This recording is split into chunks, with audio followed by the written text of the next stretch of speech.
மக்கள் அனைவருக்கும் வணக்கம். இன்னைக்கு நாம பார்க்க போறது இந்த ஃபார்ம் பில் 2020 விவசாயிகளுக்கான மசோதா 2020 நரேந்திர மோடி தலைமையிலான மத்திய அரசு நிறைவேற்றிருக்காங்க.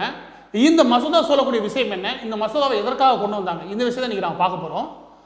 2019 தேர்தலை சந்திக்கும் போது நரேந்திர மோடி அவர்கள் கொடுத்த முக்கியமான வாக்குறுதி என்னன்னா, இங்க இருக்கக்கூடிய இந்தியாவில் இருக்கக்கூடிய விவசாயிகளுடைய வருமானத்தை இரட்டிப்பாக்க நான் முயற்சி எடுப்பேன். அதாவது இங்க இருக்கக்கூடிய விவசாயிகளுடைய வருமானத்தை இரட்டிப்பாக்குறேன், இன்னைக்கு இருக்கிற 2 மடங்கு கூடுதலாக வரதுக்கான முயற்சிகளை நான் செய்வேன், அதுக்கான திட்டங்களை நான் வகுப்பேன்றாரு. அதன் தொடர்ச்சியாக அந்த வாக்குறுதியை நிறைவேற்றும் விதமாக அவர் என்னென்ன வாக்குறுதிகளாக கொடுத்தாரோ அதில் ஒன்று நிறைவேற்றிட்டு வராது. அதாவது காஷ்மீர் 370 நீக்கிறது, ராமர் கோவில் கட்டுவது, இன்னும் அடுத்தடுத்து அவர் சொன்ன வாக்குறுதிகளை நிறைவேற்றிக் கொண்டே வருகிறார். அதில் ஒன்றாதான் இந்த ஃபார்ம் பில் 2020 விவசாயிகளுக்கான மசோதாவை நிறைவேற்றிருக்காரு. சரி, இந்த விவகாரத்தை பொறுத்தவரைக்கும் நம்ம எப்படி அணுக விரும்புகிறோம்னா 4 விதமாக அணுகுவோம். முதலாவது, நம்மளுடைய விவசாயிகள் இருக்காங்க இல்லையா, இந்த விவசாயிகளை பற்றியான புரிதல் முதலாவது இங்களுடைய இளைஞர்களுக்கு தேவை. அது என்ன புரிதல் தேவை அப்படின்னு கேட்டீங்கன்னா, முதலாவது நீங்கள் என்ன பண்ணுங்கன்னா, இப்போ நம்ம பார்க்க போகிறது நாட்டுடைய விவசாயிகள் விவகாரம் சார்ந்த சில புள்ளி விவரங்கள் மட்டும்.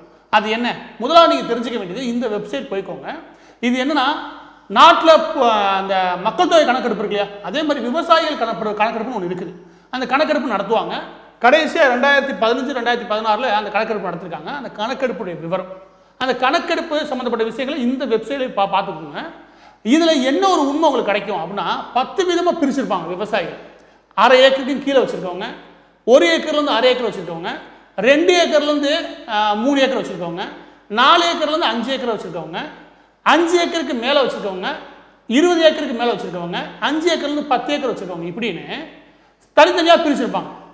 இந்த புள்ளி விவரங்களை முதல்ல நீங்கள் பார்த்துடணும். ஏன்னா இந்த புள்ளி விவரங்கள் என்ன சொல்லுன்ற சங்கதியை நான் அடுத்து சொல்கிறேன். அதுக்கு முன்னாடி இன்னொரு புள்ளி விவரங்களை சொல்லிடுறேன். அது என்ன அப்படின்னா, இந்த ஒரு புள்ளி விவரம் மட்டும் நம்ம பார்த்தீங்கன்னா கொஞ்சம் குழப்பம். அதோட சேர்த்து இன்னொரு புள்ளி விவரம் நீங்கள் பார்க்கணும். அது என்னன்னா, நாட்டுடைய ஒர்க் ஃபோர்ஸ், அதாவது வேலை வாய்ப்பு இருக்கு இல்லையா, அது எது சார்ந்து இருக்காங்கன்றது. இங்கே இருக்கக்கூடிய ஒட்டுமொத்த labour force and work force எதன் சார்ந்து இயங்குது. ஒன்று மேனுஃபேக்சரிங் செக்டராக இருக்கணும், இல்லாட்டி சர்வீஸ் செக்டராக இருக்கணும், இல்லாட்டி அக்ரிகல்ச்சர் விவசாயம் சார்ந்த துறையாக இருக்கணும். நம்ம நாட்டை பொறுத்த வரைக்கும் இப்போ 2019 படி வேர்ல்டு பேங்க் கொடுக்கக்கூடிய தகவல், இது வேர்ல்டு பேங்க் கொடுக்கக்கூடிய தகவலின் படி சுமார் 42.39% பேர் விவசாயத்தை நேரடியாகவும் மறைமுகமாகவும் சார்ந்திருக்காங்க. வேலைக்கு அவங்களுடைய வேலை வாய்ப்பு அதை சார்ந்து இருக்குது. ஏறக்குறைய 42.39% பேர். இது யார் சொல்றா? வேர்ல்டு பேங்க் சொல்றாங்க. இந்த 2 புள்ளி விவரங்கள் நமக்கு புரிஞ்சுக்க வேண்டிய முதல் விஷயம் என்ன அப்படின்னா, இங்க இந்த விவசாயிகளை எப்படி பிரிக்கணுமா 3ஆ பிரிச்சோம். எப்படி அப்படின்னு கேட்டீங்கன்னா, முதலாவது இங்க விவசாய கூலிகள் இருக்காங்க இல்லையா, அவங்களுக்கு நிலமே இருக்காது. பெரும்பாலும் விவசாய கூலிகளுக்கு நிலம் கிடையாது. நம்ம நாட்டை பொறுத்த வரைக்கும் அந்த விவசாய கூலிகள் பெரும்பாலான பேர் பட்டியலின சமூக மக்களாக இருப்பாங்க. இந்த பட்டியலின சமூக மக்கள் மத்தியில் பெரும்பாலான பேருக்கு நிலம் கிடையாது. இந்த மக்கள் எல்லா பேருமே விவசாய கூலிகள். இவங்களையும் நம்ம விவசாயம் தான் சொல்றோம். ஆனா இந்த விவசாய கணக்கெடுப்பு இருக்கு இல்லையா, இந்த நிலம் கணக்கெடுப்பு, நிலம் யார் கையில் இருக்கு, அதுக்குள்ள இவங்க வரமாட்டாங்க. ஏன்னா இவங்க கூலி தொழிலாளிகள். இவங்க தான் ஒட்டு மொத்தமா இந்த 42.39% ஃபோர்ஸ் இருக்கு இல்லையா, அதுல சுமார் 65-70% அளவுக்கு யார் இருக்கா, இந்த விவசாய கூலிகள் தான் இருக்காங்க. அதனால இந்த 2 புள்ளி விவரங்கள் நீங்க பார்த்துக்கணும் நான் சொன்னேன். ஒன்று விவசாயம் சம்பந்தப்பட்ட புள்ளி விவரங்கள், அவங்க எவ்வளவு நிலம் வச்சிருக்காங்கன்றது. 2வது ஒர்க் ஃபோர்ஸ், எவ்வளவு ஒர்க் ஃபோர்ஸ் அக்ரிகல்ச்சர், அதாவது விவசாயம் சார்ந்து இங்கே இருக்காங்கன்றது. 2ஐயும் வச்சு நீங்க ஒப்பிட்டீங்கன்னா முதலாவது ஒரு உண்மையை தெரியும். அது என்னன்னா, இங்க விவசாய கூலிகள் தான் அதிகம். விவசாய கூலிகள் என்ன செய்யறாங்க, நாத்து நடுதல், களை பிடுங்குதல், அதுக்கப்புறம் பூச்சிக்கொல்லி மருந்து இல்லாட்டி உரம் போடுது, அதுக்கப்புறம் அறுவடை செய்தல், இந்த மாதிரி வேலைகளை ஃபுல்லா யார் பார்க்குறா, அந்த விவசாய கூலிகள் தான் பார்க்குறாங்க. 2வது இந்த புள்ளி விவரங்களை நீங்க தெளிவாக பார்த்தீங்கன்னா, இந்த 10 பேர் 10 விதமாக பிரிச்சிருக்காங்க இல்லையா, இந்த புள்ளி விவரங்களை பார்த்தீங்கன்னா சுமார் 84% அளவிற்கு யார் இருப்பானா 5 ஏக்கருக்கும் குறைவான நிலம் வச்சிருப்பாங்க. 2 ஏக்கர், 1 ஏக்கர், 3 ஏக்கர், 4 ஏக்கர். ஏன் இவங்களை எடுத்துக்கணும் நான் சொல்றேன்னா, இவங்க பெரும்பாலும் விவசாயம் பண்றதுக்கு கைமாத்த வாங்குறது ஒரு 25,000-15,000 வாங்குறது, இந்த மாதிரி ஆட்கள். இவங்க பெரிய லெவலில் லோன் அது பெருசா போய் வேலை பார்க்க மாட்டாங்க. சின்ன விவசாயிகள், சிறு விவசாயிகள், குறு விவசாயிகள், இவங்க தான் யாரு, இந்தியாவில் 84% விவசாயிகள் இவங்க தான். இது புரிஞ்சுக்கணும். பெரும் விவசாயிகள் 20 ஏக்கர், 50 ஏக்கர், 150 ஏக்கர் விவசாயம் பண்றது, இவங்க பெரு விவசாயி. இதுல இன்னும் ஒரே ஒரு விஷயத்தை புரிஞ்சுக்கிறது நல்லது. அது என்ன அப்படின்னா, ஏன்னா எமோஷனல் ஆகக்கூடாதுன்றதுக்காண்டி இன்னொரு விஷயத்தை சேர்த்துறேன். அது என்னன்னா, இன்னைக்கு 42.39%. அதாவது இன்னைக்கு 40% குறைஞ்சிருச்சு. 2019 கணக்கெடுப்பின்படி 42.39% இருக்கக்கூடிய இந்த ஒர்க் ஃபோர்ஸ் 2009 கரெக்டாக 10 வருஷத்துக்கு முன்னாடி சுமார் 52.45, அதாவது 10 வருஷத்துல 10% அளவிற்கு அந்த ஒர்க் ஃபோர்ஸ் விவசாயத்துக்கு வெளியேறியிருக்காங்க. இப்படி சொன்னா நமக்கு நெகட்டிவா இருக்கும். அப்படி சொல்றதை விட அந்த 10% ஃபோர்ஸ் படிச்சு வெளியேறி சர்வீஸ் செக்டார்லயும் மேனுஃபேக்சரிங் செக்டாரோ போயிட்டாங்க. நல்லா புரிஞ்சுக்கணும். சர்வீஸ் செக்டாருக்கோ மேனுஃபேக்சரிங் செக்டாருக்கோ அவங்களுடைய அடுத்த தலைமுறை படிச்சு போயிட்டாங்கன்னு அர்த்தம். நீங்க அதனால சொல்றேன் விவசாயத்துக்கு வெளியேறிட்டாங்க. விவசாயத்துக்கு வெளியேறிட்டாங்கன்னா ஒட்டுமொத்த ப்ரொடக்ஷன், மொத்த அரிசி எவ்வளவு உற்பத்தி பண்ணிக்கணும், எவ்வளவு கோதுமை உற்பத்தி பண்ணிக்கணும், 1960 எப்படி பண்ணிக்கணும், 1980 என்னவா இருந்துச்சு, 2000 என்னவா இருக்கு, இன்னைக்கு என்னவா இருக்கு, இந்த புள்ளி விவரங்கள் எடுத்து பாருங்க. ஒட்டுமொத்த ப்ரொடக்ஷன் அதிகமா இருக்கு. ஆனா விவசாயத்தில் ஈடுபடக்கூடிய நபர்கள் இருக்காங்களே அவங்களுடைய எண்ணிக்கை வேகமாக குறைஞ்சு வந்துடும். அதனால சொல்றேன் இந்த புள்ளி விவரங்கள் சொல்லக்கூடிய உண்மையை கொஞ்சம் நிதானமா பார்க்கணும்.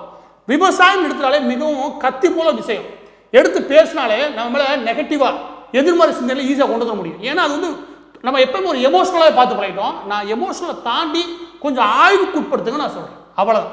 அதனால இது குறையுது 42%, இது தவறே கிடையாது. 2050க்குள்ளாக இது 25% கீழே போகும்.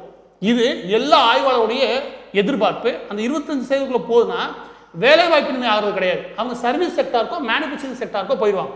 இது புரிஞ்சுக்கோங்க. இது புரிஞ்சுக்கிறதுக்காக இன்னொன்று சொல்றேன். இது சீனாவுடையது. சீனா 2009 சுமார் 38% அளவுக்கு. அதே சீனா 1970களில் எடுத்து பாருங்க சுமார் 82% அளவுக்கு விவசாயிகள் இருந்திருப்பாங்க. 82% ஒட்டுமொத்த ஒர்க் ஃபோர்ஸ்ல 2009 38%. இப்போ என்னவா இருக்காங்க 25%. அதே 10 வருஷத்துல இந்தியாவில் 10% குறைஞ்சிருக்கு. சீனால 13% அளவுக்கு விவசாயத்தை நம்பி இருக்கிறவங்க வெளியேறியிருக்காங்க. இது புரியுதா உங்களுக்கு?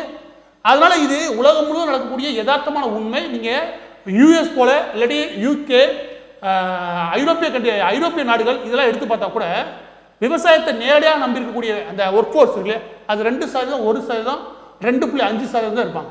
இந்த ஒட்டுமொத்த விவகாரத்தில் இப்போ நம்ம அடுத்த விஷயத்துக்கு போவோம். இரண்டாவது நம்ம புரிஞ்சுக்க வேண்டிய விஷயம் என்ன அப்படின்னா, இந்த விவசாயிகள் இந்தியாவில் சந்திக்கக்கூடிய பிரச்சனைகள் என்ன. விவசாயிகள் மட்டும் பார்க்காம இந்த பிரச்சனையை விவசாயம் அந்த ஒரு துறையை எப்படியான பிரச்சனைகளை சந்திக்குது இப்படி நம்ம பேசப்படும். விவசாயம் மட்டும் பேசணும்னா சில விஷயங்கள் நமக்கு கண்மூடித்தனமா விட்டுருவோம். அந்த தவறு செய்யக்கூடாது. விவசாயம்ன்ற ஒரு துறை எப்படி இங்கே சிக்கல்களை சந்திக்குது ஒட்டுமொத்தமாக தயவுசெய்து நீங்க தேடி பாருங்க. மிகவும் சிக்கலான துறை. அதனால தயவுசெய்து சொல்றேன், இதுக்கான ஆய்வு கட்டுரைகளை தயவு செய்து தேடி பாருங்க. இப்ப மேலோட்டமா சில பிரச்சனைகளை நம்ம பார்ப்போம். அது என்ன அப்படின்னா, விவசாயிகளை பொறுத்த வரைக்கும் இந்த கூலி விவசாயிகள் இருக்காங்களே, கூலி அதாவது எந்த நிலமும் இல்லாம நாத்து நடுதல் இந்த மாதிரி வேலைகளை பார்த்துட்டு இருக்காங்களே, இந்த விவசாயிகள் பெரும்பாலுமே பட்டியலின சமூக மக்கள். இவங்க படிச்சு வெளியேறும். இதுதான் அரசோட திட்டம். படிச்சு வெளியேறும்போது அங்கே ஒர்க் ஃபோர்ஸ் வேகமாக குறையும். இது நம்ம ஏற்றுக்கணும். அந்த ஒர்க் ஃபோர்ஸ் குறையிற இடத்துல அதை மாற்று சக்தியை ஒன்று தொழில்நுட்பம் சார்ந்து வந்தாகும். ஒரு காலத்தில் நீ மாட்டை வச்சு உழுதிங்க, அந்த இடத்துல டிராக்டர் வந்துச்சு கடா. இன்னைக்கு நம்ம மாடு எதிர்பார்க்கறது இல்லையே, மாட்டை உழுதுக்கு 4 பேர் எதிர்பார்க்கறது இல்லையே, டிராக்டர் வச்சு உழுதுட்டு இருக்கோம். அப்போ அந்த ஒர்க் ஃபோர்ஸ் தான் வெளியேறதான் செய்யும். இது புரிஞ்சுதா? அப்போ இதில் இருக்கக்கூடிய விவசாய கூலிகளாக இருக்கக்கூடிய இல்லை விவசாய அடிமைகளாக வச்சிருக்கக்கூடிய முறைகள் இருக்குல்ல, அது வந்து வெளியேறியாகணும். அவங்களுக்கான நலத்திட்ட உதவிகள் நம்ம செஞ்சுட்டு இருக்கோம். இவங்களுடைய வாழ்வு தரம் முன்னேறதுக்காக நம்ம பெரிய லெவலில் கல்வி, வேலை வாய்ப்பு, அதுக்கப்புறம் தொழில் சார்ந்த விஷயங்களை கவனம் செலுத்துறோம். இந்த விஷயத்துல இந்த இரண்டாவது இடத்துல வர்றது யாரு? இந்த நடுத்தர விவசாயிகள் தான். உண்மையிலேயே என்ன பிரச்சனைனா, இந்த பக்கம் ஓரளவுக்கு கவனம் செலுத்திட்டோம், எங்கிட்ட இந்த பக்கம் ஓரளவுக்கு கவனம் செலுத்திட்டோம். இந்த பக்கம் பெரிய அளவில் கவனம் செலுத்தணும் அவசியம் கிடையாது, ஓரளவுக்கு மேனேஜ் பண்ணிடலாம். ஆனால் இந்த நடுவில் மாற்றாங்க இல்லையா, சிறு குறு விவசாயிகள், அந்த மிடில் கிளாஸ்ல இருக்காங்க இல்லையா, அவங்க 84% பேருக்கு தான் அந்த 5 ஏக்கருக்கு கீழே இருக்காங்க இல்லையா, இவங்களை கடந்த 20-25 வருஷத்துக்கு முன்னாடி போராடி பார்த்தாச்சு, பல திட்டங்களை உருவாக்கி பார்த்தாச்சு, நம்மளால அவங்களுக்கான இன்கமை கூட்டவே முடியும். இதுதான் சிக்கல். இது எடுத்துக்காட்டுக்கு சின்ன ஒரு பிரச்சனை சொல்றேன். இந்த 4 ஏக்கர் 5 ஏக்கர் இருக்காங்க இல்லையா, இவங்க பெரிய லோன் நம்பி போறது கிடையாது. ஒன்று, இங்க இருக்கக்கூடிய கமிஷன் மண்டி இருக்கு இல்லையா, கமிஷன் மண்டியில போய் ஒரு 20,000 தாங்க 15,000 தாங்க வாங்க வேண்டியது. பருத்தி கிருத்தி ஏதாவது விளையுதா, அந்த பருத்தி கொண்டு அந்த கமிஷன் மண்டியில போட வேண்டியது. இந்த மாதிரி நடக்கும்போது என்ன ஆகுதுன்னா, ஒரு கிலோவுக்கு இப்போ 40 ரூபா கொடுக்கணும்னு வச்சுக்கோங்க. ஏதோ ஒரு பொருளுக்கு, ஏதோ ஒரு விவசாய பொருளுக்கு நம்ம 40 ரூபா கொடுக்குறோம்னா, அந்த கமிஷன் மண்டிக்காரங்க கமிஷன் மண்டி அந்த விளை வச்ச விவசாயியை விட அதிகப்படியான வருமானம் பார்க்குறாங்க. கமிஷன் மண்டி தான் அதிகமாக வருமானம் பார்க்குறோம். இங்கே காலங்காலமாக கமிஷன் மண்டி வச்சுருக்கவங்களா பெரிய வருமானத்தை பார்த்து உயரத்துக்கு வந்துட்டாங்க. ஆனால் விவசாயிகள் அந்த 40 ரூபாயில் எவ்வளோ போகுதுன்னு நினைக்கிறீங்க? 10 ரூபா கூட போகாது. இது பெரிய சிக்கல். அவங்க வீட்டுக்கு லாபம் 4 ரூபா கூட போகாது, 4 ரூபா கூட லாபம் வீட்டுக்கு போகாது. இதனால தான் நீங்கள் அடிக்கடி பார்த்தீங்கன்னா பாலை கீழே கொட்டுவாங்க, விவசாயம் பண்ணிட்டு வந்த வெங்காயத்து கீழே கொட்டுவாங்க, எல்லா பொருளும் தூக்கி எறிவாங்க. ஏன்னா விளைய வச்ச பொருளுக்கு சரியான விலை கிடைக்கல. இதுதான் உண்மை. இது நாடு முழுவதும் அனைத்து தரப்பு விவசாயிகளும் சந்திக்கக்கூடிய பெரிய பிரச்சனை. விளைய வைக்கிற கஷ்டப்பட்டு 6 மாதம் 5 மாதம் போராடி நிலத்திலேருந்து கொண்டு வரோம். ஆனால் உழுதுக்கு எந்த பயனும் கிடையாது, எனக்கு எந்த விதத்தில் அது லாபம் கிடையாதுன்னா அது வெறுக்கக்கூடிய நிலைமைக்கு போகிறாங்க. இது யார் போகிறா?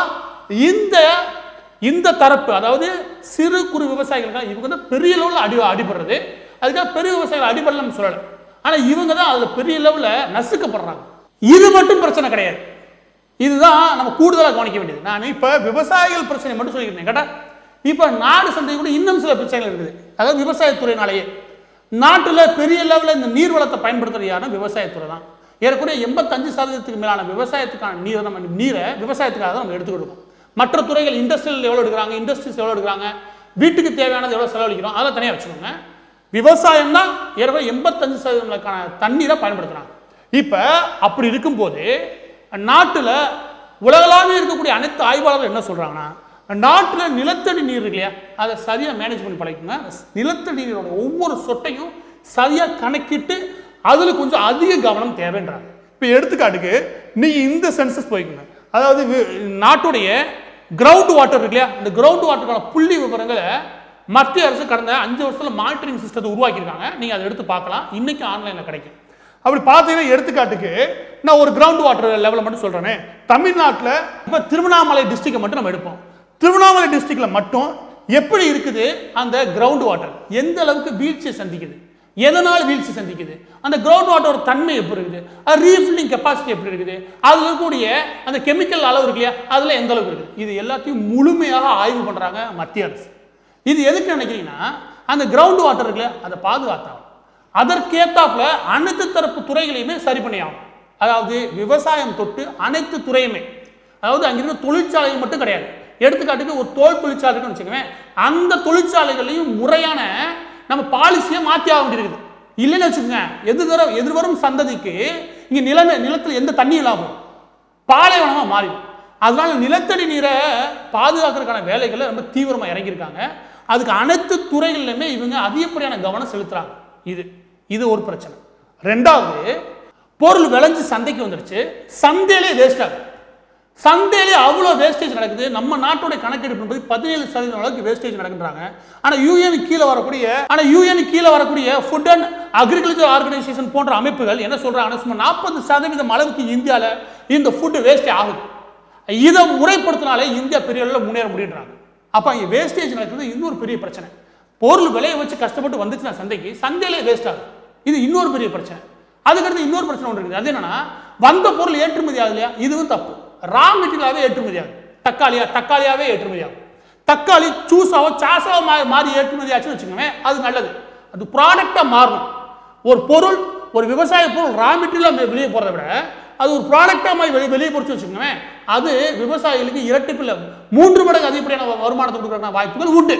ஸோ அதுக்காக ஏதாவது வேலை பார்க்குறாங்கன்னா இந்த மாதிரி பிரச்சனைகளை எடுத்தீங்கன்னா அப்படியே லிஸ்ட் போட்டு போய்கிட்டே இருக்கலாம். இதுவும் ஒரு பெரிய பிரச்சனை. இந்த 3 பிரச்சனை மட்டும் தான் சொன்னேன். அதாவது விவசாய துறையில் விவசாயிகள்கிட்ட என்ன பிரச்சனை இருக்குது, விவசாய துறையில் என்ன பிரச்சனை இருக்குன்றது இப்போ புரியும் நம்புறேன். அதாவது இந்த விஷயத்தை ஃபுல்லாக கூடுதலாக கொஞ்சம் ஆய்வு பண்ணுங்க. அப்போ தான் விவசாயன்ற துறை இருக்கு இல்லையா, அதை பற்றியான ஒரு சரியான புரிதல் உங்களுக்கு வரும். ஸோ முதல் 2 விஷயங்கள் உங்களுக்கு தெளிவாக புரிஞ்சுக்கணும்னு நம்புறேன். முதலாவது, விவசாயிகள் நம்ம எப்படி பிரிக்கணும்னு நான் சொல்லினேன். இரண்டாவது, விவசாயத்துறையில் விவசாயிகளுக்கு என்ன பிரச்சனை இருக்குது, நாட்டில் என்ன பிரச்சனை இருக்குது, ரெண்டையும் நான் உங்களுக்கு சொன்னேன். இப்போ மூன்றாவது நம்ம பார்க்க வேண்டிய விஷயம் என்ன அப்படின்னா, இந்த 3வது விஷயத்துக்குள்ளே போகிறதுக்கு முன்னாடி நம்ம சொல்கிறீங்க, இதில் விவசாயிகளுடைய வருமானத்தை கூட்டுறதுக்கு அனைத்து தரப்பு வகையிலும் இங்கே ஆய்வாளர்கள் முயற்சி பண்ணுறாங்க. மத்திய அரசு பெரிய லெவலில் இதுக்கான முயற்சிகள் போடுறாங்க. நீங்கள் 5 வருஷங்கள், கடந்த 5 வருஷங்களில் இந்த விவசாயத்துறையில் இருக்கக்கூடிய அந்த ப்ராடக்டை மாற்றுறோம் இல்லையா, பொருள் ப்ராடக்டை மாற்றணும் அப்படின்றதுக்காண்டி பெரிய லெவலில் முயற்சி பண்ணுறாங்க. அதுக்காக பெரிய லெவலில் திட்டங்களும் போடுறாங்க. அது மட்டும் கிடையாது, விவசாயத்தில் ஒரு ஏக்கர் பரப்பில் எவ்வளோ விவசாயம் பண்ணி எவ்வளோ ப்ரொடக்டிவிட்டி இருக்குது, எவ்வளோ டன் பொருள் உற்பத்தி ஆகும், அதை கணக்கிட்டு அதுக்கு சரியான விதைகளை கொடுக்கணும், அதுக்கு சரியாக இங்கே இருக்கக்கூடிய விவசாயிகளை வழிகாட்டணுன்றது முதற்கொண்டும் இங்கே ஆய்வுகள் நடக்குது. எல்லா முயற்சி எடுத்தாலும் இங்கே பெரிய லெவலில் பலன் கிடைக்கல. இந்த நிலைமையில் நம்ம என்ன பண்ணுறோம்னா மற்ற நாடுகளில் யார் சக்ஸஸ் பண்ணியிருக்காங்க, அது விவசாயத்தை நாம் இங்கே ஒரு தப்பு பண்ணக்கூடாது, போய் கார் மேனுஃபேக்சர்ஸ்க்கையோ இல்லை சினிமா துறையிலையோ போய் ஒப்பிடக்கூடாது. விவசாயத்தை யார் நல்ல விவசாயத்தில் வெற்றி பெற்றாங்களோ அந்த நாட்டோட நம்ம ஒப்பிடணும். அப்படி ஒப்பிட்டாதான் நமக்கு என்ன அறிவு வருமா, உடனடியாக இங்கே எந்த விதமான நல்ல மாற்றங்களை உருவாக்க முடியும். ஆகவே நாட்டை பொறுத்த வரைக்கும் நீங்கள் தான் ஆட்சியாளர் நினச்சிக்கோங்களேன். இப்போ என்ன நினைப்பீங்கன்னா, நாம் எடுத்து வச்ச இல்லாட்டி நாம் முன் வச்ச சில திட்டங்கள் பெரிய அளவில் பலன் தரல, அது நம்ம கண் கூட தெரியும். அப்போ நம்ம என்ன நினைப்போம், வேற யாராவது அந்த மாதிரி வெற்றிகரமாக பண்ணியிருந்தாங்கன்னா, இப்போ நம்ம தொழில் பண்ணால் கூட வேற யாராவது நல்ல சக்ஸஸ்ஃபுல்லாக தொழில் பண்ணாங்கன்னா அவங்களுடைய ஃபார்முலாவை எடுத்துக்கிற நம்ம முயற்சி பண்ணுவோம். அதுதான் நியாயமும் கூட, அதுதான் சரி. விடாப்படியாக ஒரு விஷயத்தை செஞ்சுட்டே இருக்கக்கூடாது. அப்போ யார் வெற்றிகரமாக பண்ணியிருக்கா அதை நோக்கணும். வெற்றிகரமாக பண்ணிருக்கவங்களுடைய வாழ் சூழலையும் பார்க்கணும். எடுத்துக்காட்டு நம்ம அமெரிக்காவையோ ஐரோப்பாவையோ யூகேவையோ எடுத்துக்கிட்டு நம்ம காப்பி பண்ண முடியாது. ஏன்னா நம்மளுடைய விவசாயிகளுடைய சூழல் வேற. அப்படி பார்க்கும்போது ஏசியாவில் இருக்கக்கூடிய விஷயங்கள் என்ன அப்படின்னு பார்த்தா, சக்சஸ்ஃபுல்லாக தன்னுடைய நாட்டுடைய விவசாயிகளுடைய வருமானத்தை கூட்டியிருக்கு சீனா. அப்போ அதனுடைய மாடல் எப்படி இருக்கு, அதை எடுத்து அதுலேருந்து நம்ம எப்படி சத்தான விஷயங்கள், அது கூட ஆரோக்கியமான விஷயங்களை எடுத்துக்கணும் அப்படிதான் நம்ம யோசிக்கணும். சரியா இல்லையா? அதை இப்போ பார்த்துடலாம். அதை பார்த்தா தான் உங்களுக்கு இந்த கடைசி அந்த பில்லுகளை இப்போ கொண்டு வந்தாங்களே விவசாய மசோதா, அதை பற்றியான விஷயங்கள் புரியும். அதனால இந்த விஷயத்தையும் சேர்த்து பார்த்துடலாம், எப்படி சீனா வெற்றிகரமாக இதை பண்ணாங்க. நீங்கள் அமெரிக்காவில் இருக்கக்கூடிய நல்ல விஷயத்தை எடுத்துக்கலாம், சீனாவில் இருக்கக்கூடிய நல்ல விஷயத்தை எடுத்துக்கலாம், சிங்கப்பூரில் இருக்கக்கூடிய நல்ல விஷயத்தை எடுத்துக்கலாம். நாம் என்ன செய்யணும்னா, நம்ம நாடு உருப்படணும், அதுக்கு யோசிக்கணும். இந்த சித்தாந்தம் அந்த சித்தாந்தம் கிடையாது. நாட்டில் நல்லது செய்யக்கூடிய எந்த விஷயத்தையும் எடுத்துக்கணும். அப்படி பார்க்கும்போது சீனா என்ன செஞ்சிச்சு அப்படி கேட்டீங்கன்னா, சீனா ஒரு தப்பை ஆரம்பத்துலேருந்து திருத்தினா, அதுக்கு நீங்கள் புரிஞ்சுக்கணும்னா இப்படியான ஆய்வு கட்டுரைகள், இப்படியான ஆய்வு தகவல்கள் தயவுசெய்து தேடுங்க. இது 2009 வந்த ஆய்வு கட்டுரை, அங்கே யூனிவர்சிட்டியிலேருந்து ஆய்வு செஞ்சு வெளியிட்ட கட்டுரை. இந்த கட்டுரைகளில் பொதுவாக சொல்லக்கூடிய விஷயம் என்ன அப்படின்னு கேட்டிங்கன்னா, சீனா என்ன பண்ணாங்கன்னா, ஃபாரின் டைரக்ட் இன்வெஸ்ட்மெண்ட் இல்லையா, அதாவது அந்நிய முதலீடு, இது ரொம்ப முக்கியம். அந்நிய முதலீடை விவசாயத்தில் அனுமதிச்சாங்க. 1985 அதற்கான பாலிசி மாற்றி அமைக்க ஆரம்பிச்சாங்க. அப்படி மாற்றி அமைக்கும் போது 1990 வரைக்கும் சுமார் 20% வரைக்கும் விவசாயத்தில் குறிப்பிட்ட துறையில் மட்டும் எப்படி, அதாவது ஃபாரின் டைரக்ட் இன்வெஸ்ட்மெண்ட் இல்லையா, அதை அனுமதிச்சிருந்தாங்க. ஆனால் 1990க்கு அப்புறம் வேகமாக அதை மாற்றிட்டாங்க. அதாவது 1990க்கு அப்புறம் 62.28% அளவுக்கு விவசாயத்தில் அந்நிய முதலீடை வரவேற்றாங்க. அதாவது ஃபாரின் டைரக்ட் இன்வெஸ்ட்மெண்ட், வெளிநாடுகள்லேருந்து முதலீடு பண்ணுறது என்னுடைய விவசாயத்தில் நேரடியாக நீங்கள் பண்ண முடியும்டா. இப்போ கொஞ்சம் கொஞ்சமாக அதிகரித்து 1995க்கு அப்புறம் அதை 95.6% மாற்றி இப்போ 100% அவனுடைய விவசாயத்தில் அந்நிய முதலீடை வரவேற்கிறான். அதுக்கு பாலிசியை பக்காவாக அமைச்சு வச்சிருக்கான். நீங்கள் திரும்பவும் சொல்கிறேன், சீனா கம்யூனிஸ்ட் நாடுன்னு ஒருத்தர் சொல்கிறான்னா அவனோட ஒரு முட்டாள் உலகத்தில் எவனுமே கிடையாது. அவன் 100% எங்கே நல்ல விஷயம்னாலும் எடுத்துக்குவோம். அப்படி ஒரு நாடு ஆட்சியாளர் மட்டத்தில் தான் கம்யூனிஸ்டை தவிர்த்து முழுக்க கம்யூனிஸ்ட் நாடே கிடையவே கிடையாது. அவன் வேற ஏதோ ஃபார்முலா பண்ணி தீரான். நம்மளாம் சொல்லி தீரோம், இங்கே இருக்க கம்யூனிஸ்ட்டு வேறு வேலையே கிடையாது, எதையாவது சொல்லிட்டு பிதற்றல் தெரியுது. உண்மை என்னன்னா, ஃபாரின் டைரக்ட் அதாவது அந்நிய முதலீடுகளை 100% விவசாயத்தில் அனுமதிக்கிறான். இங்கெல்லாம் பண்ணின்னு வச்சுக்கோங்க, ரோட்டில் வந்திருப்பான், வந்து பாடுற இடத்துல கிளம்பியிருப்பான், அந்நிய நாடுகளுக்கு விவசாயிகளை வித்துட்டாங்க அப்படின்னு. கொஞ்சமாவது நாட்டில் என்ன நடக்குது எமோஷனலாக புரிஞ்சுக்கிறதுக்காக தான் முனுக்கு அவ்வளோ புள்ளி விவரங்கள் சொல்கிறேன். இப்போவும் நான் சொல்கிறேன், தயவு செய்து ஆய்வு கட்டுரைகளை எடுத்து மாணவர்கள் படிக்கப்படாது. இந்த ஆய்வு கட்டுரைகளுக்கு நம்ம புரிஞ்சுக்க வேண்டிய விஷயம் என்ன அப்படின்னா, இந்த மாதிரி அனுமதிக்கிறது மூலமாக என்ன நடந்திருக்கு அப்படின்னா, அங்கே விவசாயிகளுடைய வருமானம் வேகமாக கூட ஆரம்பிச்சு, விவசாயிகளுக்கான வாய்ப்புகள் கூடுது, விவசாயிகளுடைய விலை வச்ச அந்த பொருளுக்கான சரியான விலை போட்டி ஏற்படுவதால் கூடுது. இங்கே கவனிங்க, 1999 நான் பார்த்த வரைக்கும் 1999 2006க்குள்ளாக மட்டும் சுமார் 4130 ப்ராஜெக்ட். அந்த 4130 ப்ராஜெக்ட்ல ரேண்டமாக நீங்கள் எடுத்து பாருங்க, அதோடைய உண்மை என்னன்னு புரியும். அதாவது என்ன ப்ராஜெக்ட்னா, அதாவது எஃப்டிஐ மூலமாக, ஃபாரின் டைரக்ட் இன்வெஸ்ட்மெண்ட் மூலமாக 4000 ப்ராஜெக்ட் மேலே 8 வருஷத்தில் அவங்க வந்துச்சு. அந்த ப்ராஜெக்ட் என்னன்னா வேற ஒன்றும் கிடையாது, நான் உருளைக்கிழங்க சிப்ஸா செஞ்சு விற்கக்கூடிய ஆள், அதை உலகம் முழுதும் நான் விற்கிறேன், எனக்கு ஒரு பிராண்ட் இருக்குது. நீங்கள் லேஸ் இந்த மாதிரி ப்ராடக்ட் பார்க்கலாம், அதே மாதிரி நானும் விற்கிறேன்னு வச்சுக்கோங்க. நான் என்ன பண்ணுறேன்னா, அங்கிருடைய விவசாயிகள்கிட்ட வந்து நான் ஒரு ப்ராஜெக்ட் கவர்மெண்ட் மூலமாக சைன் பண்ணி அங்கிருடைய விவசாயிகள்கிட்ட மொத்தமாக பொருளை கொடுத்து விலையை வச்சு அந்த பொருளை நான் வாங்கி நான் ஃபுட் ப்ராசஸிங் பண்ணி இண்டஸ்ட்ரி கொண்டு போவேன். இது புரியுதா? இதுதான் ஒரு ப்ராஜெக்ட். இது மாதிரி 4000 ப்ராஜெக்ட் உள்ள வந்துச்சு, 4130 ப்ராஜெக்ட் நாட்டுக்கு வந்துச்சு வெறும் 8 வருஷத்துக்குள்ள. இதனால என்ன ஆகுதுன்னா ஒரு பெரும் நிறுவனம் உள்ள வரும்போது 150 கோடி 200 கோடி அசால்ட் அவனால ஒரு பகுதியில் இன்வெஸ்ட்மெண்ட் பண்ண முடியுது.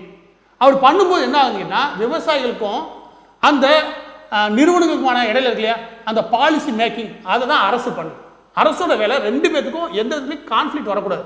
எந்த இடத்துலையும் ரெண்டு பேருக்குமே பிரச்சனை உருவாயிருக்கா அந்த கான்ட்ராக்டை தெளிவு உருவாக்குறதுக்காக மட்டும்தான் அந்த ஃபாரின் டைரக்ட் இன்வெஸ்ட்மெண்ட் இல்லையா அவங்களும் ஏமாந்துடக்கூடாது, இந்த மாதிரி விவசாயிகளும் பாதிக்கப்படக்கூடாது. இதில் தான் அரசு கவனம் செலுத்துது. அதனால தான் 4000க்கும் மேற்பட்ட ப்ராஜெக்ட் இங்கே வருது. இதன் மூலமாக நேரடியாக அந்த 8 வருஷத்துக்குள்ளாக ஒவ்வொரு ப்ராஜெக்டும் சாலிடாக ஒரு ப்ராஜெக்ட் மட்டும் ஒரு ப்ராஜெக்ட்டுமே ஆவரேஜாக பார்த்தா கூட 750 மில்லியன் அமெரிக்கன் டாலர் வரைக்கும் இருக்கும்.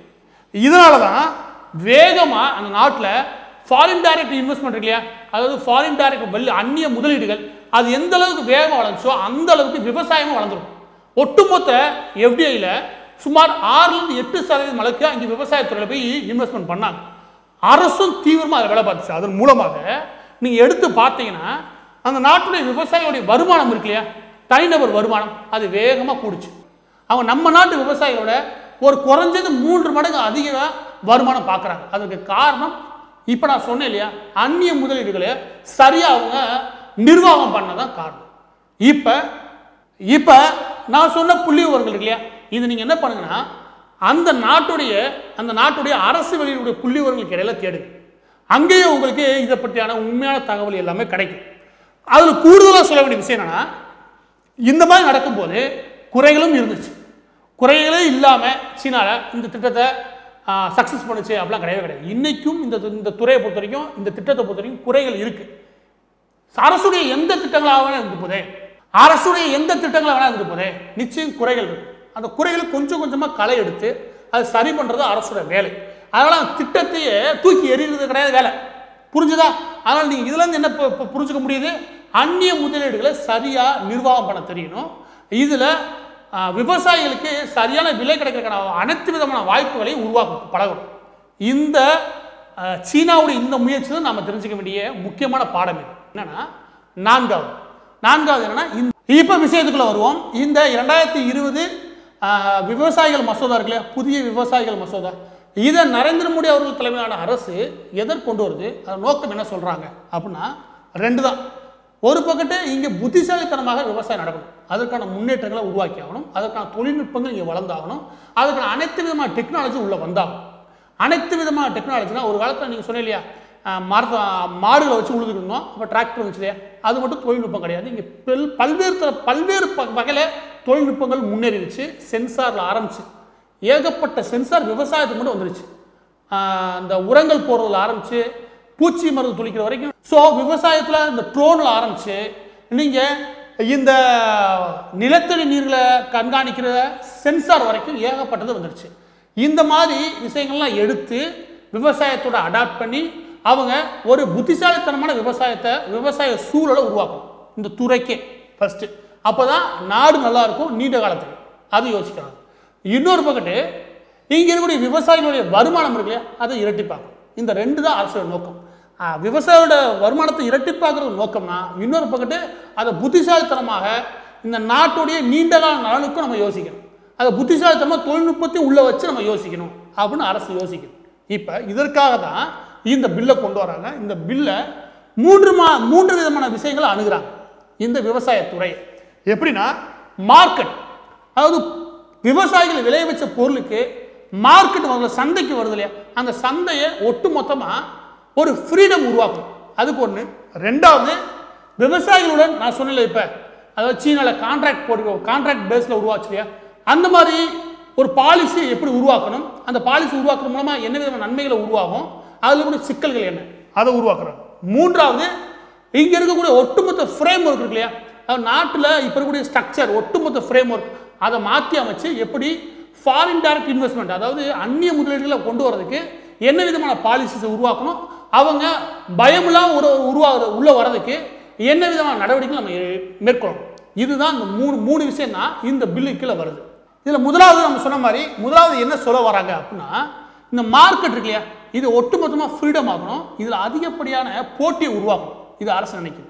எடுத்துக்காட்டுக்கு நீங்கள் சந்தைக்கு போகிறதுனா என்ன அர்த்தம் கேட்டீங்கன்னா அதாவது விளைய வச்ச பொருள் சந்தைக்கு போகிறது என்ன அர்த்தம்னா கமிஷன் வண்டிக்கு போகிறதா அர்த்தம். இங்கே அப்படிதான் அர்த்தம். வெங்காயம் விளைய வச்சு வெங்காய மண்டிக்கு போகும். கரெக்டாக இந்த மாதிரி மண்டிக்கு போகிறதே இருக்குது. இதில் பெரிய லெவலில் போட்டிகளை உருவாக்க வேண்டிய தேவை இருக்குது. போட்டி உருவாகும் போது தான் பொருளுக்கான விலை ஏறும். இது அரசு நினைக்குது. இது எல்லா இடங்களையும் முக்கியமாக சக்ஸஸ்ஃபுல்லாக நடைமுறைப்படுத்திருக்காங்களா சீனா, அங்கேயே அதை நடந்திருக்கு. அப்போ அங்கே ஒரு போட்டியை உருவாக்கணும். அந்த போட்டியை அதே இடத்துல உருவாக்கணும், லோக்கல்லே உருவாக்கணும். எடுத்துக்காட்டுக்கு இப்போ நீங்கள் ஒரு விழுப்புரத்துலையோ இல்லாட்டி ஒரு காஞ்சிபுரத்துலையோ இல்லாட்டி ஒரு கிருஷ்ணகிரிலையோ அந்தந்த மார்க்கெட்டில் அந்த போட்டிகளை உருவாக்கணும்னு நினைக்குது அரசு. அப்போ என்ன பண்ணணும்னா இந்த போட்டியாளர்கள் இருக்காங்க இல்லையா, அவங்க அந்த களத்துக்கு போகிறதுக்கு நம்ம ரெடி பண்ணணும். அதுக்காக என்ன பண்ணுறாங்கன்னா ஸ்டேட் இல்லையா, எல்லா மாநிலங்களுக்கு இடையில இதுக்கு இடையில நகர்வுகளை முழுமையாக ஃப்ரீடம் ஆக்குறாங்க, முழு சுதந்திரம் கொடுக்குறாங்க. எந்த நாட்டில் எந்த மாநிலத்திலிருந்து இன்னொரு மாநிலத்தில் போய் நம்ம பொருட்களை நகர்த்த முடியும், விற்பனை செய்ய முடியும், வாங்க முடியும். இப்படியான சூழலை மாற்றுறாங்க. அது மாநிலங்களுக்குள்ளேயும் சரி மாநிலங்களை கடந்து சரி இந்த விற்பனை வட்டத்தை பெரிதாக்க விரும்புகிறாங்க. இதை இன்னும் எளிமையாக புரிஞ்சுக்கலாம் அப்படின்னு கேட்டீங்கன்னா, இப்போ ஒரு 2 ஏக்கர் இல்லை 3 ஏக்கர் இல்லை 4 ஏக்கரில் ஒரு விவசாயம் பண்ணுறாருன்னா அந்த விவசாயத்தோடைய விவசாய பொருளை எடுத்துக்கிட்டு ஒரு குறிப்பிட்ட வட்டத்துக்குள்ளே இருக்கக்கூடிய அந்த கமிஷன் மண்டிகிட்ட கொண்டு போய் சேர்க்கிறதா இருப்பார்.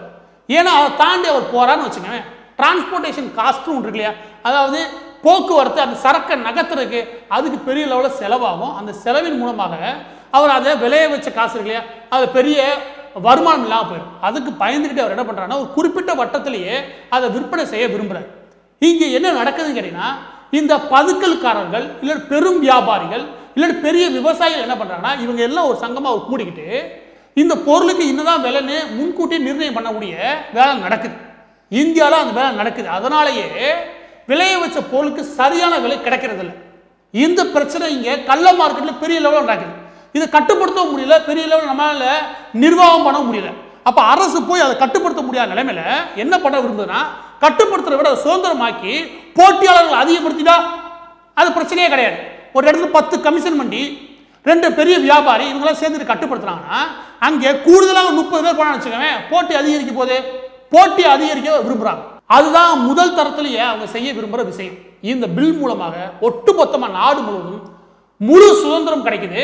இந்த ஒரு மாநிலத்தை விட்டு மாநிலம் நகர்றதுக்கும் மாநிலத்துக்குள்ளேயே நகர்றதுக்கும் விற்பனை செய்வதற்கும் வாங்குபவருக்கும் பெரிய லெவலில் ஒரு சுதந்திரம் கொடுக்கப்படுது. இதன் மூலமாக போட்டி அதிகரிக்கும் அரசு எதிர்பார்க்குது. இதில் நீங்கள் கூடுதலாக கவனிக்க வேண்டிய விஷயம் என்னன்னு கேட்டீங்கன்னா, இது முழுவதுமாகவே ஒரு அப்ளிகேஷன், அதாவது ஸ்மார்ட், அதான் சொன்னேன் இல்லையா, அதாவது புத்திசாலித்தனமாக தொழில்நுட்பத்தை பயன்படுத்துறது. இப்போ அப்ளிகேஷனாவோ இல்லாட்டி சாஃப்ட்வேராவோ மாற்றி நீங்கள் இங்கே உட்காந்துக்கிட்டு காரியாபட்டியில் உட்காந்துக்கிட்டு அகமதாபாத்தில் விற்பனை செய்யறதுக்கான வாய்ப்புகளையும் உருவாக்குது. அப்போ பொருள் நகர்றது மட்டுமே கிடையாது, பொருள் உங்கள் வீட்டிலிருந்து எளிமையாக மார்க்கெட் கொண்டு போய் சேர்க்கிறான வேலையும் அரசு கட்டமைக்க விரும்புது. இது புரியுதா? இந்த பில்லை பொறுத்த வரைக்கும், இந்த விவசாய மசோதாவை பொறுத்த வரைக்கும் இரண்டாவது மிக முக்கியமானது இந்த கான்ட்ராக்ட் ஃபார்மிங். கான்ட்ராக்ட் ஃபார்மிங்னா என்ன அப்படின்னு கேட்டீங்கன்னா, இதுதான் ரொம்ப ரொம்ப ரொம்ப முக்கியமானது. இதுலேயே அது என்னன்னா, ஒரு பெரும் நிறுவனம், அது எந்த நிறுவனம் வேணாலும் இருந்து போதே, நாட்டுக்குள்ள இருக்கிற பெரும் நிறுவனங்கள், இப்போ நான் சொல்லல சீனாவில் எப்படி நடந்துச்சு, ஒரு பெரும் நிறுவனம் வருதுன்னா இங்கே அந்த நிறுவனங்களுக்கும் விவசாயிகளுக்கும் இடையில ஒரு ஒப்பந்தங்களை உருவாக்குறது. அந்த நிறுவனங்களே என்ன பண்ணணும்னு கேட்டீங்கன்னா, அந்த நிறுவனங்களே இந்த விவசாயிகளுக்கு தேவையான விஷயங்களை கொடுத்து அவங்கள்ட்ட இருந்து விளைய வச்ச பொருளை வாங்கிக்க முடியும். அதற்கு முன்பே அந்த பொருளுக்கான விலையும் நிர்ணயம் செய்ய முடியும். அதனால் விவசாயிகளுக்கு ஒரு பிரச்சனை அது கிடையாது. இந்த கான்ட்ராக்ட் ஃபார்மிங்கில் என்னன்னா, பொருளோட விலையை அதுக்கு முன்னே அவங்க நிர்ணயம் பண்ணிட்டாங்க. அதனால் விலையை வச்சதுக்கப்புறம் பொருளோட விலையை இறக்கலாம் முடியாது. அந்த விதமாக அந்த கான்ட்ராக்ட் என்ன மாதிரி அமையணுன்றதுக்கான பாலிசிகளை உருவாக்குறாங்க. இந்த பாலிசி வெளிப்படைத்தன்மை கொண்டு வந்தாகணும். அப்போ 2 பேருக்கும் ஒழுங்காக ரிஜிஸ்ட்ரேஷன் ஒழுங்கான இந்த கட்டமைப்பு இருக்கு இல்லையா, அதுக்குள்ளே வந்தால் தான் இந்த விஷயங்களை அரசால் கண்காணிக்க முடியும். அந்த விஷயங்களை உருவாக்க விரும்புகிறாங்க. அப்படி உருவாக்குறது மூலமாக என்ன நடக்குன்னு கேட்டிங்கன்னா, உலகளாவில் இருக்கக்கூடிய இந்த டைசன் ஒரு நிறுவனம் இருக்குது. இந்த நிறுவனம் பெரிய லெவலில் ஃபுட் இண்டஸ்ட்ரியில் 25,000 கோடி 30,000 கோடிக்கு டேர்ன் ஓவர் பார்க்குறாங்க. ஆனால் இங்கே பெரிய அளவுக்கு அவங்க வரதுக்கு விரும்பலை, பெரிய அளவுக்கு ஆர்வம் காட்டல. இந்த இண்டஸ்ட்ரி, அதாவது இந்தியாவில் விஷயத்தை இறக்குமதி பண்ணி இங்கே சந்தைப்படுத்த விரும்புகிறாங்க தவிர்த்துட்டு உள்நாட்டில் உற்பத்தி பண்ணுறதுக்கு பெரிய அளவில் தயக்கம் காட்டுறாங்க. ஏன்னா இந்த கான்ட்ராக்ட் ஃபார்மிங் இருக்கு இல்லையா, இதில் பெரிய அளவில் சிக்கல் இருக்குது. அதனால தான் நீங்கள் உடனே என்ன சொல்கிறாங்கன்னா, இது என்ன கார்பரேட்டுக்கு சாதகமாக இருக்குது, பெருநிறுவனங்கள் வந்தாங்கன்னா விவசாயிகளை அழிச்சிருவாங்க, அதை பண்ணுறாங்க இதை பண்ணுறாங்க. சும்மா நிறுத்துங்க. இது இன்னைக்கு கொண்டு வரல, இந்தியாவில் இருக்கு. இப்போ கொஞ்சம் வெளிப்படைத்தன்மையை அதிகப்படுத்தணும்னு நினைக்கிது அரசு, அவ்வளோதான். இந்தியாவில் இன்னைக்கு இருக்கு. ஆனால் அதில் நிறைய சிக்கல் இருக்குது. அந்த சிக்கலை மட்டும் தான் தெளிவுபடுத்த விரும்புகிறாங்க. ஏதோ கான்ட்ராக்ட் ஃபார்மிங் இருக்குல்ல, அது மோடி தான் கொண்டு வர மாதிரி பேசக்கூடாது. அது அவரே புத்திசாலித்தனமா தொழில்நுட்பத்தை புகுத்த விரும்புறாரே தவிர அது இல்லைன்னு சொல்றது முட்டாள்தனம். ஏன் சொல்றீங்க? இப்போ பெப்சியே எடுத்துக்கோங்க. எடுத்தோம் பெப்சி வந்து வச்சுக்கவே மாரிதாஸ் ஒரு கெட்டவன் ஆகிடுவாங்க. அதனால இப்போ நான் பெப்சிக்கு போகாமல் முதல் டைசனுக்கு போயிட்டு இப்போ பெப்சிக்கு வரேன். இந்த பெப்சி கார்பரேஷன் இருக்கு இல்லையா, பெப்சி கார்பரேஷன் சுமார் 62க்கும் மேற்பட்ட பொருள்களை தன்னுடைய பொருள்களை உற்பத்தி பண்றாங்க. உற்பத்தி பண்றதுக்கு இங்க இருக்கக்கூடிய சுமார் 24,000 விவசாயிகள்ட்ட தான் அந்த உற்பத்தி பொருளை வாங்குறாங்க. 24,000 குடும்பங்கள் விவசாய குடும்பத்திலிருந்து அவங்க உற்பத்தி பண்ண பொருளை வாங்கி தான் இங்க அவங்க ப்ராடக்டை மேனுஃபேக்சரிங் பண்றாங்க. இது இன்னைக்கு நேற்று கிடையாது, 12 வருஷத்துக்கு மேலே பண்றாங்க. இதுல சில சிக்கல்கள் ரெண்டு தரப்புல இருக்குது. அதாவது விவசாயிகள் தரப்புல இருக்குது, பெப்சி நிறுவனத்தின் தரப்புல இருக்குது. இந்த ரெண்டு தரப்பு பிரச்சனை இருக்கு இல்லையா, அதை சரி பண்ணி ஒரு வெளிப்படைத்தன்மை கொண்டு வரதுக்கு தான் அரசு முயற்சி பண்ணுது. உடனே சின்ன சின்ன பிரச்சனைகள் குறை இருக்குன்னு வச்சுக்க, நம்ம ஊரை பொறுத்த வரைக்கும் அதை இழுத்து மூடுங்க, இதை இழுத்து மூடுங்க. நம்ம ஊரை பொறுத்த வரைக்கும் ரொம்ப ஈஸியா ஒரு நிறுவனத்தில் சின்ன குறை இருக்குப்பா, அதை இழுத்து மூடுங்க. அந்த திட்டத்தில் ஒரு குறை இருக்குப்பா, அதை இழுத்து மூடுங்க. நம்ம ஊரோட அரசியல்வாதிகளுக்கு பொழப்பு. இதுல ஏதாவது குறைகள் இருக்குன்னா அதை சரி செஞ்சு அது நாட்டின் நலனுக்கு ரெண்டு தரப்பு நலனுக்கும் உகந்ததா மாற்றுறதா அரசோட வேலை. சும்மா இழுத்து மூடுறதில்ல வேலை. அதனால 24,000 விவசாயிகள் நேரடியாக இன்னைக்கு பெப்சி நிறுவனத்தோட வேலை பார்த்துருக்காங்க 12 வருஷத்துக்கு மேல. இது கூட சின்ன சின்ன சிக்கல்களை சரி செஞ்சு இந்த கான்ட்ராக்ட் ஃபார்மிங் இருக்கு இல்லையா, இதை முறைப்படுத்த நினைக்குது அரசு இந்த திட்டத்தின் மூலமாக. அதனால இது இல்லைன்னு நம்ம சொல்ல முடியாது. இது இன்னும் வெளிப்படைத்தன்மையோட இன்னும் அதிக பாதுகாப்பானதாக மாற்ற விரும்புது. இதுதான் உண்மை. திரும்பவும் சொல்றேன், இந்த விவகாரத்தை பொறுத்த வரைக்கும் கார்பரேட் நிறுவனம் ஆரம்பிச்சிடாதீங்க தயவு செய்து சொல்றேன். நாட்டுக்குள்ள இது இருக்குன்னு ஒரு பெரிய கூட்டம் தெரியுது. இதையும் நீ என்ன பண்ணுங்கன்னா அப்படியே சீனா கம்யூனிஸ்ட் நடந்தா சொன்னீங்க, அது சொல்றேன் அப்படியே போய் அது என்ன நடந்ததுன்னு தயவு செய்து ஒப்பிட்டு பாருங்க. இது ஆரோக்கியமான விஷயம். சும்மா இதே பண்ணிட்டு தெரியாது. இந்த மாதிரி பெரிய பையர்ஸ் உள்ள வரணும் நாட்டுக்குள்ள. நம்ம நாட்டில் இருக்கக்கூடிய பையர்ஸுமே கொஞ்சம் அவங்களுக்கு கொஞ்சம் சுதந்திரம் கொடுக்கணும். அப்போதான் இங்கே கொஞ்சம் அந்த ஃபுட் ப்ராசஸிங் இண்டஸ்ட்ரி இல்லையா, அது கொஞ்சமாக எந்திரிக்கும். இல்லாட்டி எந்திரிக்காது. அந்த ஃபுட் ப்ராசஸிங் இண்டஸ்ட்ரி மேலே வரும்போது தான் இங்கே ரா மெட்டீரியல் மேனுஃபேக்சரிங்காக வெளியே போகிறத விட அந்த ப்ராடக்டாக மாறி வெளியே போகும். தயவு செய்து அந்த இண்டஸ்ட்ரியில் கொஞ்சம் தேடி படிச்சீங்கன்னா எவ்வளோ சிக்கல் இருக்குன்றது புரியும். அதனால சும்மா கார்பரேட் எதிர்ப்பு ஓடியாடுறாங்க. சரியா? மூன்றாவது விஷயம் என்னன்னா, அதுதான் மிகவும் முக்கியமானது, ஃபாரின் டைரக்ட் இன்வெஸ்ட்மெண்ட்.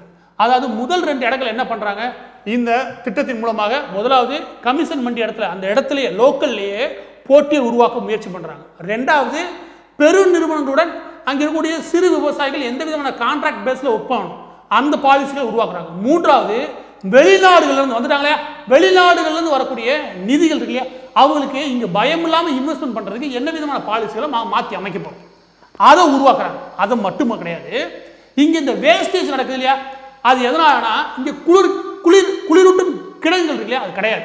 அந்த குளிரூட்டும் கிடங்குகள் இருந்தால் பெரிய வேஸ்டேஜ் நடக்காது. அதற்கான இன்ஃப்ராஸ்ட்ரக்சர் நம்மகிட்ட கிடையாது. இதுல ஆரம்பிச்சு இந்தியா முழுவதும், அதாவது நான் விவசாயம்னா வெறும் விவசாயம் நிலத்து விவசாயம் மட்டும் சொல்ல, மீன் பிடிப்பவர்கள் ஆரம்பிச்சு காடு வனப்பகுதியில் இருக்கக்கூடிய விவசாயிகள் தொட்டு இந்த நெல் தானியங்கள் விவசாயம் பண்றாங்களே இவங்க எல்லா விவசாயிகளும் நான் சொல்றேன். அதாவது மீனவர்கள் ஆரம்பிச்சு எல்லா விவசாயம் சொல்றேன். இதுக்கான ஒட்டுமொத்த கட்டமைப்புகளை உருவாக்கணும். அதற்கு பெரிய அளவில் இன்வெஸ்ட்மெண்ட் பண்ணணும். அதுக்கான பாலிசிகளை மாற்றி அமைக்கிறாங்க. இது 3 தான் இந்த புதிய 2020 விவசாயிகள் மசோதால மத்திய அரசு அறிவிச்சிருக்கு. இதுல குறைகள் இருக்குன்னா நம்ம குறைகளை வருங்காலங்களில் ஒவ்வொன்றா திருத்திக்கலாம். ஆனா திட்டமே வரக்கூடாது அப்படின்னா என்ன அர்த்தம்? என்ன அர்த்தத்தில் பண்றீங்க? அப்ப என்னதான் செய்யணும் சொல்லுங்க. பதிவோட இறுதியாக நான் சொல்ல வேண்டிய விஷயம், இந்த மசோதா என்னன்னு தயவுசெய்து தேடி படிங்க. அது என்ன வெளியிட்டிருக்காங்க படிங்க, மற்ற நாடுகளும் ஒப்பிட்டு பாருங்க. இதுதான் நான் கேட்டுக்கிறது. எல்லாரும் சில பேர் குறை சொல்லுவாங்க, என்னன்னா கார்பரேட்டுக்கு ஆதரவாக செயல்படுது. கார்பரேட்டுக்கு ஆதரவாக செயல்பட்டு என்ன பண்ண போகுது? என்ன பேச்சு பேசுறீங்க? முட்டாள்தனம் தெரியுமா? அவர் என்ன பண்ணிருக்கணும், இதெல்லாம் போகணும் தேவையில்லை விடுங்க. ஏற்றுமதி இறக்குமதி அதோட மதிப்பு எவ்வளவு யோசிச்சு பாருங்க. 326 பில்லியன், அது ஒரு 492 பில்லியன், ரெண்டும் பார்த்தோம்னு வச்சுக்க 1000 பில்லியன் வரைக்கும் வருது.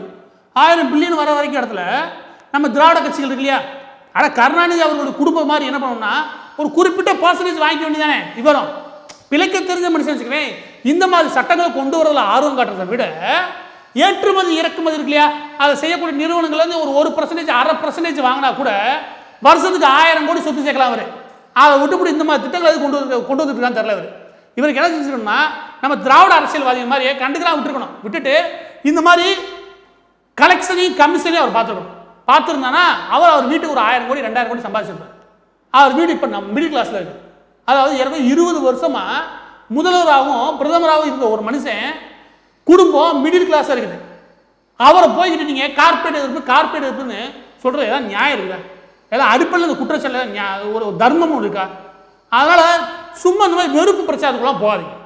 என்ன உண்மையோ அதை தேடி படிங்க. அரசியல்வாதிக்கு அரசியல் போகணும். எதிர்கட்சி ஆளுங்கட்சி கொண்டு வரதெல்லாம் சரி, தலையாட்டுக்கு எதிர்கட்சி இருக்குது. எதிர்கட்சி வேலை எதிர்க்கிறது. நீயும் நானும் அது வேலை கிடையாது. நம்ம வேலை என்ன? நாட்டுக்கு எது நல்லதோ அதை செய்கிறது. இந்த மாதிரி விவகாரங்கள் வரும்போது நீங்கள் கொஞ்சம் தேடி படிக்க பழகுங்க. அப்படி படிக்க பழகும்போது என்ன உருவாகும்னா மக்களுக்கு ஒரு புரிதல் உருவாகும். மக்களுக்கு புரிதல் உருவாச்சு வச்சுக்கோங்க, அரசுடன் இணைந்து அதுக்கு எப்படி கோஆப்ரேட், அதாவது அதுக்கு எந்த விதமாக ஒத்துழைப்பை அரசுக்கு கொடுக்கணும் அப்படின்னு மக்கள் மத்தியில் ஒரு விழிப்புணர்வு இருக்கும். கேட்டா இது 2 பேத்துக்கும் ஆரோக்கியமானதா? நாட்டுக்கும் நல்லது, அவங்களுக்கும் நல்லது. ஒரு விஷயத்தை புரிஞ்சு அதில் குறைகள் இருந்து அதை சரி பண்ணி நாட்டோட ஒரு ஒத்துழைப்பை உருவாக்கணும். அப்போ தான் நாடு உருப்படும்.